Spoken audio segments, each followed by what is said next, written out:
Good evening student, আমি বিদ্যুৎ sir এখন তোমাদের সাথে আছি। আজকে রবিবার, কথা মতো সিবিএসসি বা আইসিএসসি বোর্ডের কোনো না কোনো চ্যাপ্টারের এক্সপ্লেনেশন ভিডিও আমাদের ইউটিউব চ্যানেলে নিরুদ্দেশ যাত্রা ইউটিউব চ্যানেলে আপলোড হয়। সেই জন্য আমি আজকে তোমাদের সামনে খেয়া কবিতাটি, আমি আজকে সিবিএসসি বোর্ডের প্রথম ক্লাস 9-এর একটা চ্যাপ্টার আছে খেয়া, প্রথম চ্যাপ্টার যেটা কবিতাটা পড়ানো হয় যে চ্যাপ্টার, সেই খেয়া কবিতাটা নিয়ে আজকে আমি তোমাদের সাথে আলোচনা করব। ঠিক আছে? আচ্ছা, রবীন্দ্রনাথ ঠাকুরের কবি পরিচিতি বলতে গেলে রবীন্দ্রনাথ ঠাকুরের জন্মসাল, মৃত্যুসাল এইগুলো আমরা মোটামুটি সবাই জানি, এগুলো নিয়ে বিস্তারিত আলোচনা করে কোনো লাভ নেই। যেখানে আমাদের দরকার যেটা হচ্ছে খেয়া কবিতাটা কোথা থেকে নেওয়া হয়েছে। রবীন্দ্রনাথ ঠাকুরের কাব্যগ্রন্থ চৈতালি, সেখান থেকেই খেয়া কবিতাটা নেওয়া হয়েছে। চৈতালি শব্দের অর্থ হচ্ছে চৈত্র মাসের ফসল। ঠিক আছে? খেয়া কবিতাটা চৈতালি কাব্যগ্রন্থ থেকে নেওয়া হয়েছে। তোমাদের বইয়ে দেখবে যেখানে খেয়া কবিতাটা রয়েছে পেজ নাম্বার 39, ঠিক আছে, সেই কবিতাটা দেখবে একটা পেজের মধ্যে দেওয়া রয়েছে এবং লাইনগুলোকে গুনবে। খেয়া কবিতায় টোটাল 14টা লাইন রয়েছে। ঠিক আছে? এরম ধরনের কবিতাকে সাধারণত বলা হয় সনেট কবিতা। খেয়া হচ্ছে রবীন্দ্রনাথ ঠাকুরের একটি সনেট জাতীয় কবিতা। এবারে প্রথমে বলে রাখি, খেয়া কবিতার প্রথম যে 8টা লাইন, এই 8টা লাইনকে বলা হচ্ছে অষ্টক। শেষ যে 6টা লাইন, সেই 6টা লাইনকে বলা হচ্ছে ষষ্ঠক। ঠিক আছে? আচ্ছা, প্রথমে আমরা আসব, দেখো খেয়া কবিতার প্রথমে আমাদের প্রথম যে 4 লাইন দেওয়া রয়েছে, ঠিক আছে, খেয়া নৌকা পারাপার করে নদী স্রোতে, কেহ যায় ঘরে কেহ আসে ঘর হতে, দুই তীরে দুই গ্রাম আছে জানাশোনা, সকাল হইতে সন্ধ্যা করে আনাগোনা। এই যে প্রথম যে 4টে লাইন, আবার শেষ যে 4টে লাইন দেখো, শুধু হেতা দুই তীরে কেবা জানে নাম, দোহা পানি চেয়ে আছে দুইখানি গ্রাম, এই খেয়া চিরদিন চলে নদী স্রোতে, কেহ যায় ঘরে কেহ আসে ঘর হতে। প্রথম 4 লাইন আর শেষ 4 লাইন, এর মধ্যে কিন্তু আমরা দেখতে পাচ্ছি গ্রাম বাংলার জীবনচিত্রের ছবি। মাঝের আবার 6টা লাইন দেখো, পৃথিবীতে কত দ্বন্দ্ব কত সর্বনাশ, নূতন নূতন কত গড়ি ইতিহাস, রক্ত প্রবাহের মাঝে ফেনাইয়া উঠে, সোনার মুকুট কত ফুটে আর টুটে, সভ্যতার নবনব কত তৃষ্ণা ক্ষুধা, উঠে কত হলাহল উঠে কত সুধা। মাঝের যে 6টা লাইন, এই 6টা লাইনের মধ্যে দিয়ে আমরা পাচ্ছি নাগরিক জীবনের কথা, যন্ত্র সভ্যতা যান্ত্রিকতার কথা। ঠিক আছে? তাহলে খেয়া কবিতায় রবীন্দ্রনাথ কিন্তু দুটো ধরনের জীবনচিত্র এঁকেছেন। একটা হচ্ছে গ্রাম বাংলার নিরলস শান্ত জীবনের চিত্র, আরেকটা হচ্ছে নাগরিক সভ্যতার যান্ত্রিক জীবনচিত্র। ঠিক আছে? দুই ধরনের জীবনচিত্র এঁকেছেন। এর মাঝে এই যে গ্রাম বাংলার জীবনচিত্র, নাগরিক সভ্যতার জীবনচিত্র, এইগুলো যে রবীন্দ্রনাথ এঁকেছেন, এর মাঝে একটা বিশেষ উদ্দেশ্য নিয়ে রবীন্দ্রনাথ কবিতাটা লিখেছিলেন, রবীন্দ্রনাথ ঠাকুর কবিতাটা লিখেছিলেন। উদ্দেশ্যটা কি? রবীন্দ্রনাথ ঠাকুর কবিতাটার নামকরণ করেছেন কি? খেয়া। ঠিক আছে? খেয়া বলতে আমরা কি বুঝবো? একটা জলযানকে বুঝি, একটা ছোট তরী নৌকাকে বুঝি। ঠিক আছে? নৌকার কাজ কি?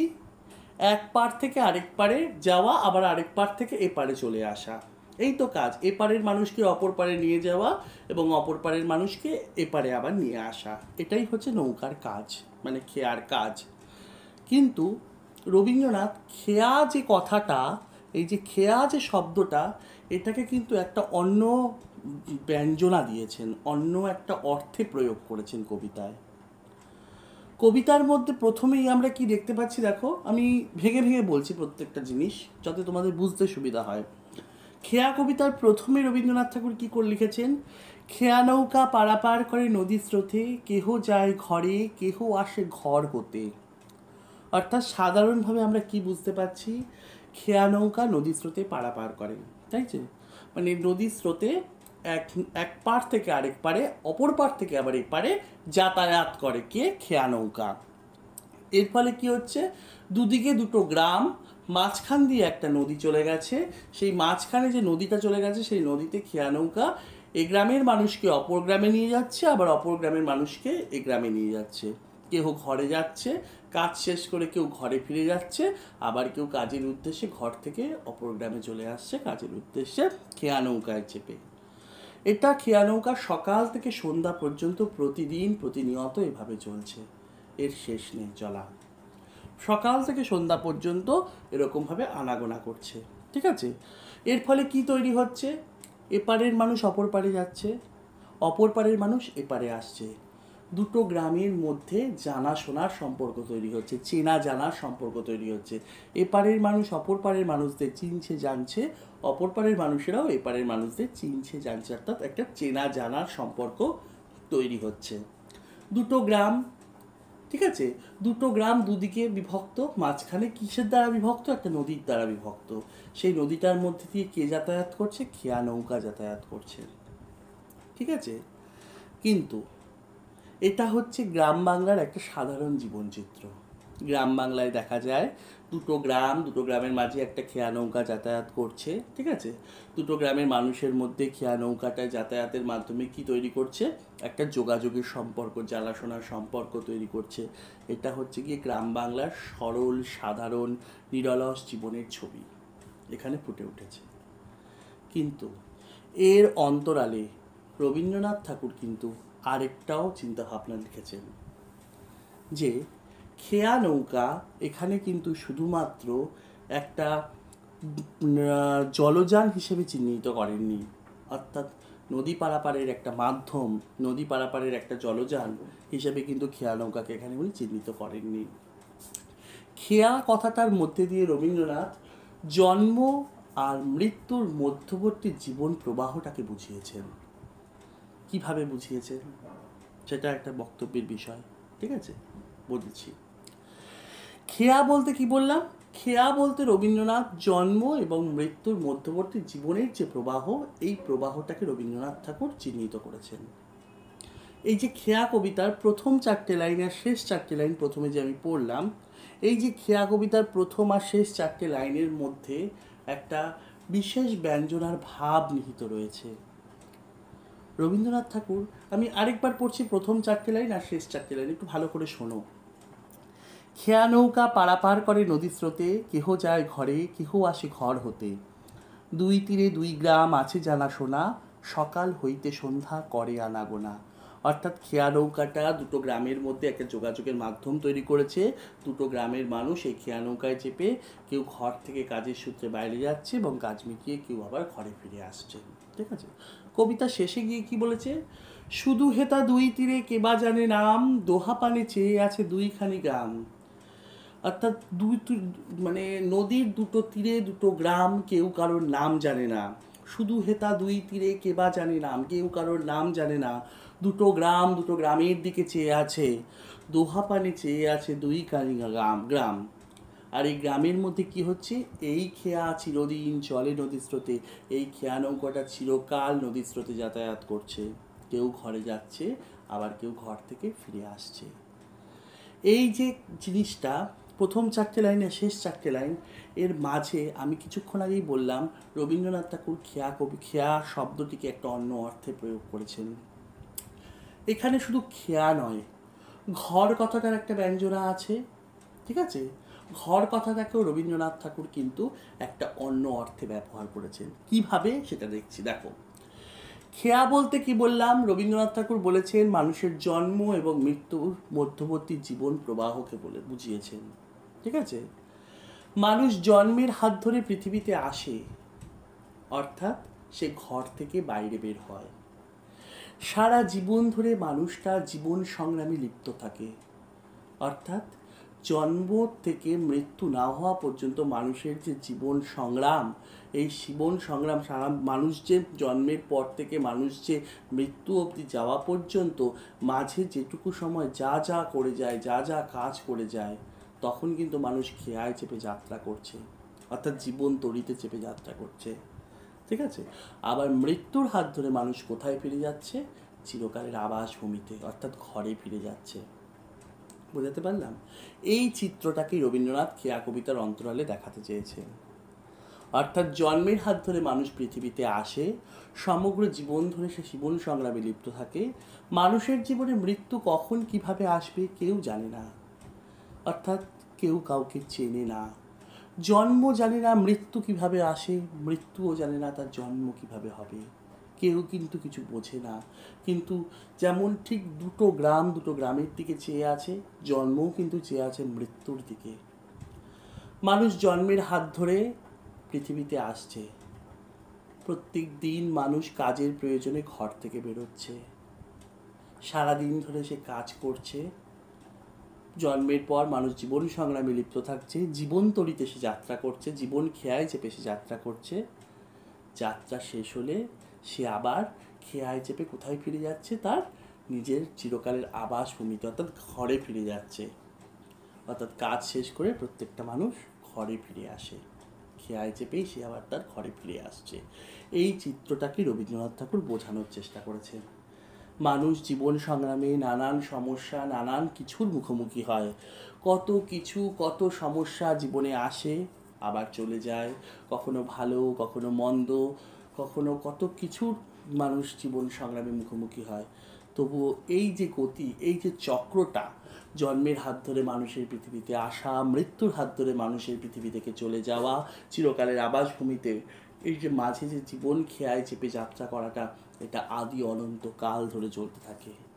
তাই কবিতার শেষে কি বলছেন, শুধু হেতা দুই তীরে কেবা জানে নাম, দোহা পানে চেয়ে আছে দুইখানি গ্রাম।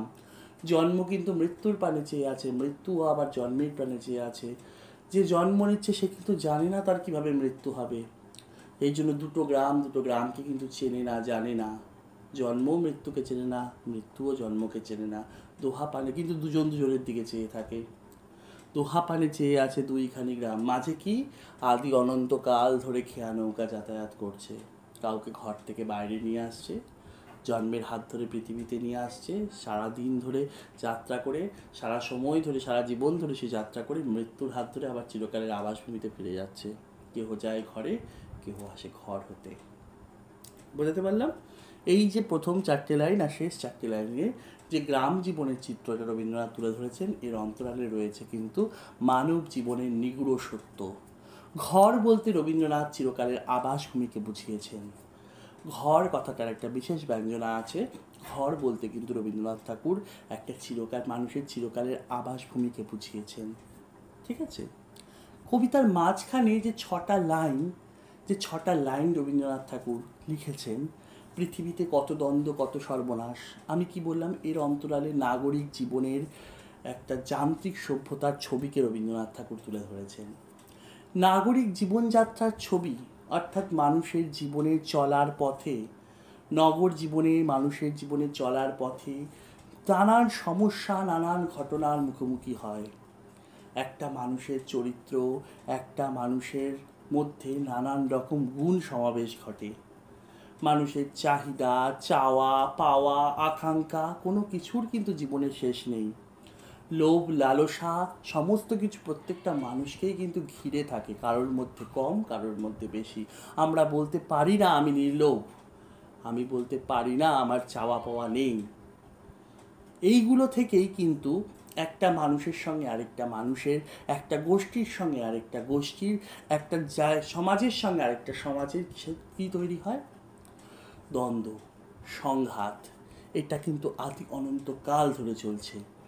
পৃথিবীতে এই যে সুবিশাল পৃথিবী, এই পৃথিবীতে কত দ্বন্দ্ব, কত সর্বনাশ করছে।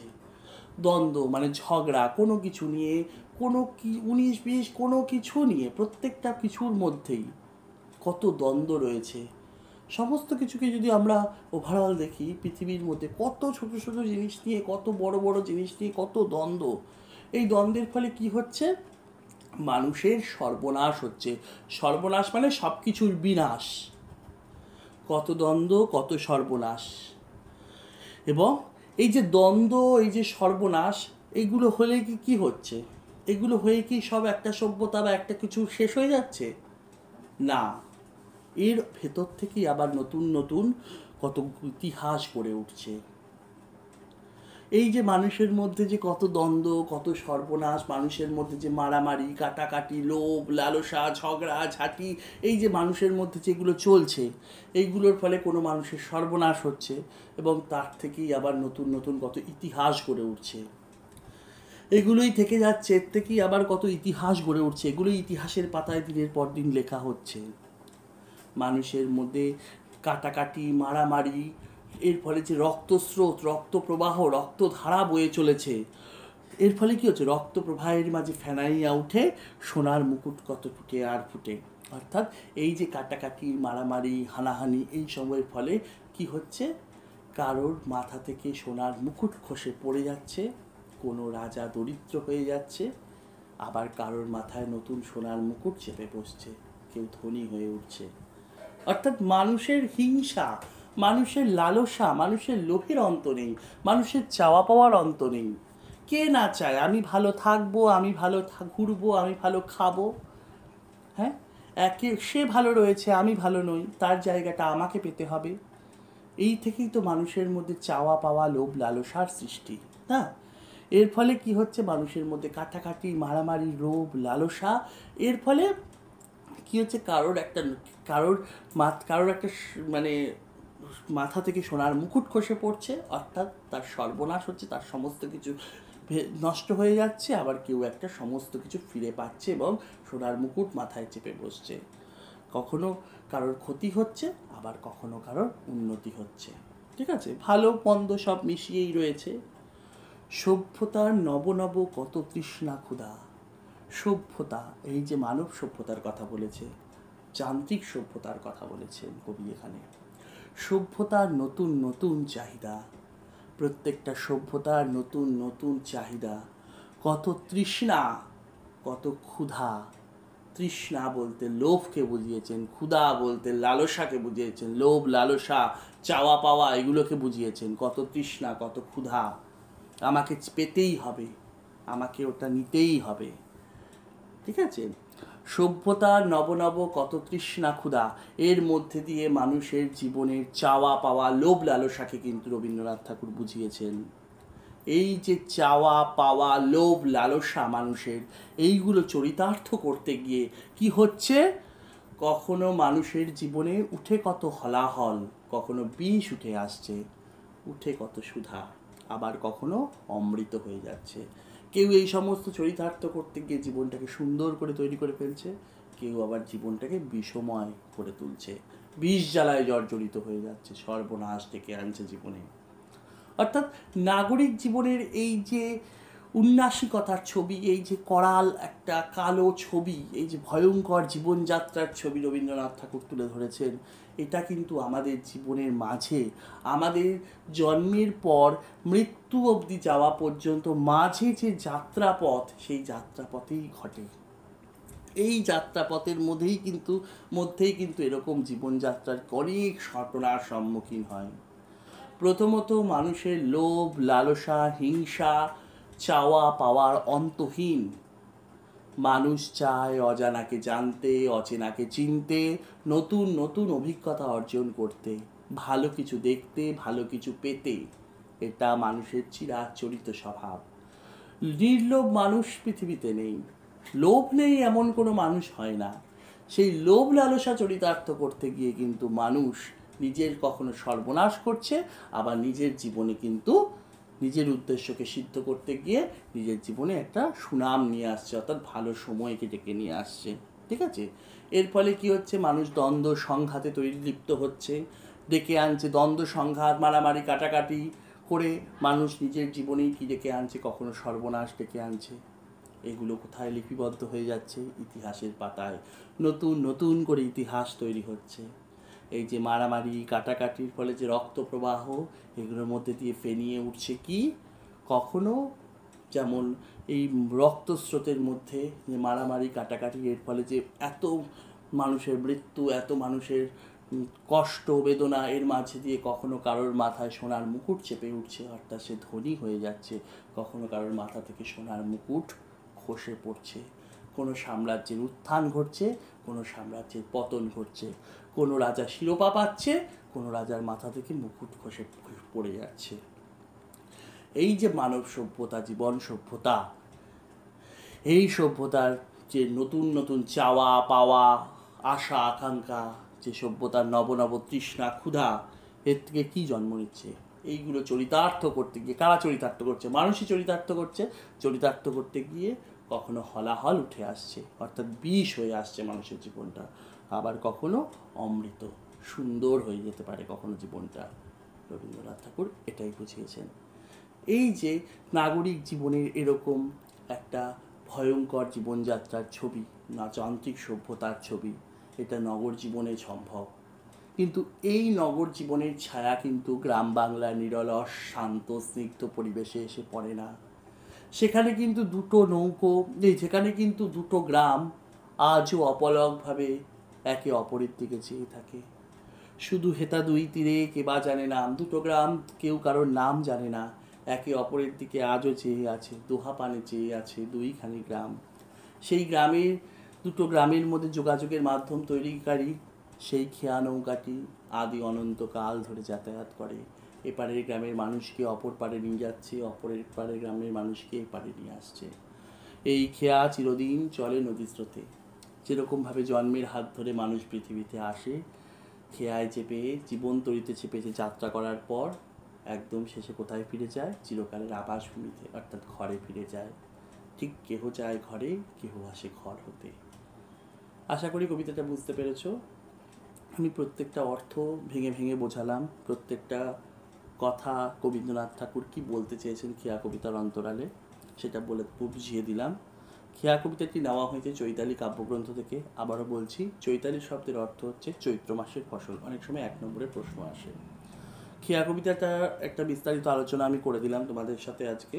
কবিতাটার আলোচনাটা তোমরা শুনবে, এবং প্রত্যেক রোববারের মতো নেক্সট রোববারও আবার কোনো আইসিএসসি বা সিবিএসসি বোর্ডের কোনো ভিডিও আমি আপলোড করে দেবো। ভিডিও বলতে এক্সপ্লেনেশন ভিডিও আমি আপলোড করে দেবো। তোমরা আমার ইউটিউব পেজটা, এই ইউটিউব না, ফেসবুক যে পেজটা আছে সেই পেজটাতে নজর রেখো। ওখানে আমি কোশ্চেন আনসার আপলোড করব, কারণ ইউটিউবের অনেক আমার ছাত্রছাত্রী আছেন যারা কোশ্চেন আনসার চাইছে। বিভিন্ন কন্টেন্ট যেগুলো আমি আপলোড করেছি তার কোশ্চেন আনসার চায় আমার কাছে, এবং আমি ইউটিউবে তো ভিডিওর মধ্যে তো কোশ্চেন আনসার ভিডিও করে বলা যায় না, আর আমি অত টেকনিক্যালি মানে সমস্ত কিছু লিখে করতেও পারি না। যেটা আমি করব, আমি টাইপ করে আমার ফেসবুক পেজে আমি কোশ্চেন আনসারগুলো দিয়ে দেবো সব কিছু, ঠিক আছে? প্রত্যেকটা কন্টেন্টেরই কোশ্চেন আনসার আমি আস্তে আস্তে করে দিয়ে দেবো। সময় পাই না, আস্তে আস্তে কাজ করে দেবো সমস্ত কিছু। তোমরা আমার ফেসবুক পেজটা ফলো করো। ফেসবুক পেজের লিঙ্ক আমি ডিসক্রিপশানে দিয়ে দিচ্ছি। ওখান থেকে আমার ফেসবুক পেজটা সবাই লাইক করে নিও, এবং ওখান থেকে ফলো করো। সমস্ত কোশ্চেন আনসার আশা করি আমি দিয়ে দিতে পারবো। এছাড়াও আগে যে সমস্ত কন্টেন্টগুলো আপলোড করেছি সব কিছুরই আমি আস্তে আস্তে এগুলো দিয়ে দেবো। তোমরা চ্যানেলটাকে সাবস্ক্রাইব করে রাখো, যদি কেউ সাবস্ক্রাইব না করে থাকো ওটা করে নাও, লাইক শেয়ার করো, ঠিক আছে? আজকে এই অবধি। সবাই ভালো থেকো, সুস্থ থেকো, সাবধানে থেকো, ঠিক আছে?